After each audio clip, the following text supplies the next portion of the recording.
Salut tout le monde, bienvenue sur la chaîne du Petit Couple en moto. Moi c'est Mel. Moi c'est Dan. Aujourd'hui, on va vous parler du stationnement en moto, que ce soit un stationnement dans un centre d'achat ou dans la rue.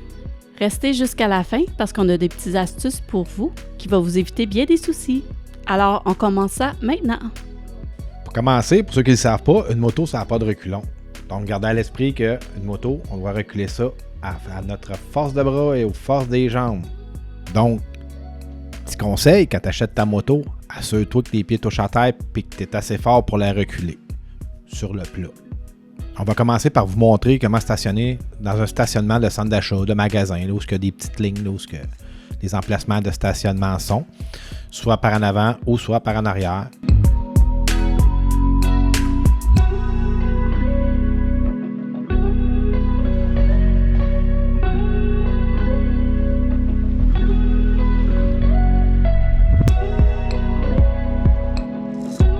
Si vous êtes juste une moto, stationnez-vous en plein milieu entre les deux lignes. Ça évite des accrochages lors de l'ouverture des portes.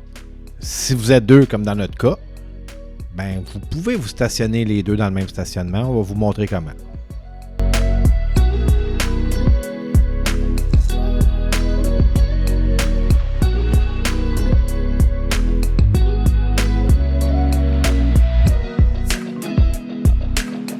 Pour le stationnement dans la rue, vous devez vous stationner en 45 degrés sur le bord de la route. Il y a plusieurs façons de procéder, mais aujourd'hui, on va vous montrer la façon que nous, on utilise.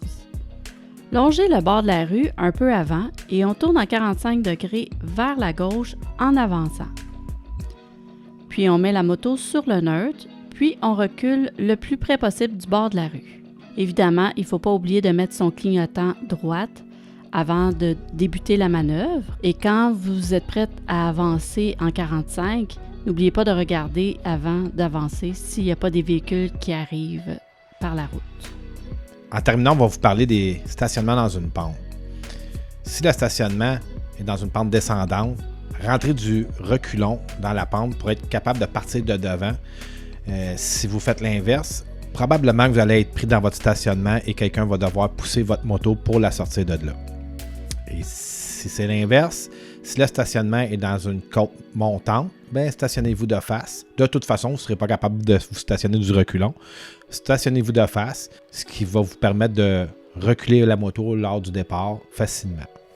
Si le stationnement a une pente de côté, exemple vers la gauche, et que vous arrivez avec votre moto, vous mettez votre béquille et vous penchez la moto sur la béquille pour le mettre en stationnement, ne pas oublier que la moto va être beaucoup plus inclinée qu'à la normale.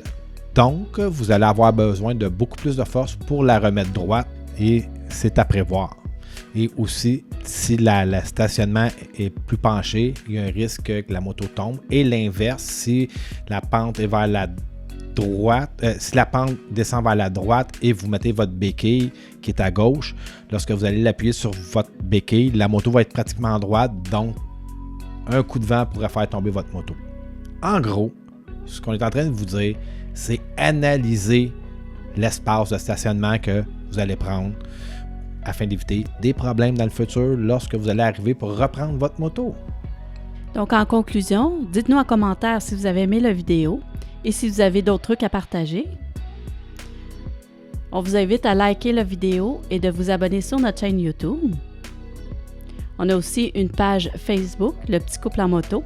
On y met des petites vidéos exclusives, exemple des bloopers ou des previews de nos vidéos YouTube. Alors sur ce, on vous dit à la prochaine! Bye!